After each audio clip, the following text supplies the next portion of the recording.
Hey Decide Destiny crew, Carl Spreedy's here. Thanks for joining me for another Decide Destiny Daily Dose. Decide to look out for the longevity lock. How to look out for the longevity lock. What is this? So the longevity lock is something I've coined recently. Maybe it's a bit too creative to get your head around, but I will try in this video to express it in the best way possible. It's that thought of, hey, I've been doing this for 20 years. Hey, I've been doing this for 45 years. And that should equate to instant skill and excellence. And it doesn't always equate to that. So yes, I truly do believe that it takes 10,000 hours to make a professional. However, I believe it's how you spend that 10,000 hours. I believe it's what you put into those 10,000 hours. So if you've been, say, a career politician for 45 years, and you say, well, I've been a career politician for 45 years. Well, have you improved the political system to serve the people? Have you improved the view of the political system? Have you brought more camaraderie with the country that political system works for? Like, these are the questions you've got to ask. You know, I've been in my career for 25 years in my industry. Well, how did you shake up and revolutionize the industry? Have you brought better culture to the teams that you've looked after? Have you improved the company?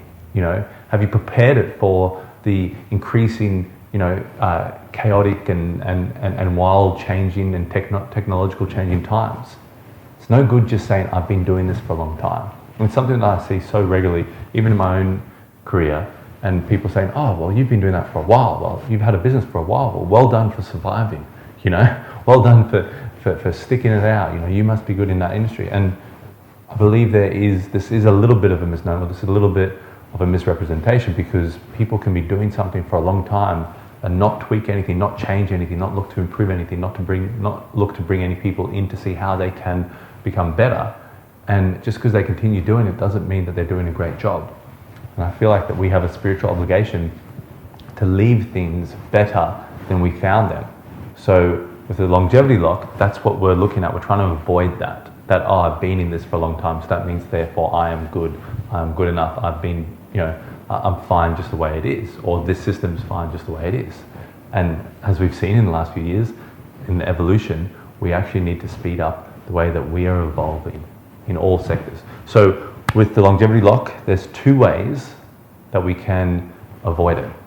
Number one way is to acknowledge that just because you've been in something for a long time, just because you've spent those 10,000 hours, doesn't mean that you have a high skill in that, or you are at that excellence range just yet. So time does not auto-convert to skill and quality, okay?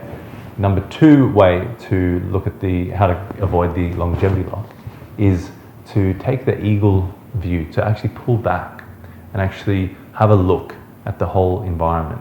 So rather than being stuck in the drama, stuck in the day-to-day problems, stuck into the solving these things, pull back and have a look. And this is something that I do when I'm hiring photographers. I look at photographers that pull back their point of reference. So yes, they're focusing on the point of reference, which is the speaker on the stage, the bride in the ceremony. They've got their eye tuned in, but they're targeted on that person to make sure that they capture moments of that person. However, they're continually pulling back like an eagle and looking over the entire environment and seeing where's that beautiful Easter egg moment between the grandmother and the granddaughter, or where's that moment of the crowd, like one person crying with tears in their face. Those moments, they're constantly moving. So if they're moving, if they're energized, if they're moving their position constantly whilst keeping an eye on the main goal, then they're people that I'm going to hire again and again for more and more jobs. So that's how you avoid the longevity lock.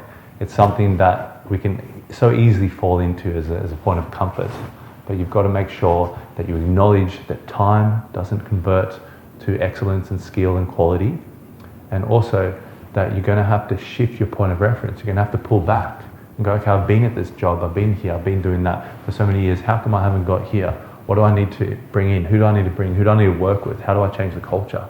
Okay, so they're the two ways that we can avoid the longevity lock, so that you can really say, well, I've got 10,000 hours, 5,000 hours of being a pro at this the whole way through, of constantly changing, constantly evolving, constantly growing, constantly bringing people up.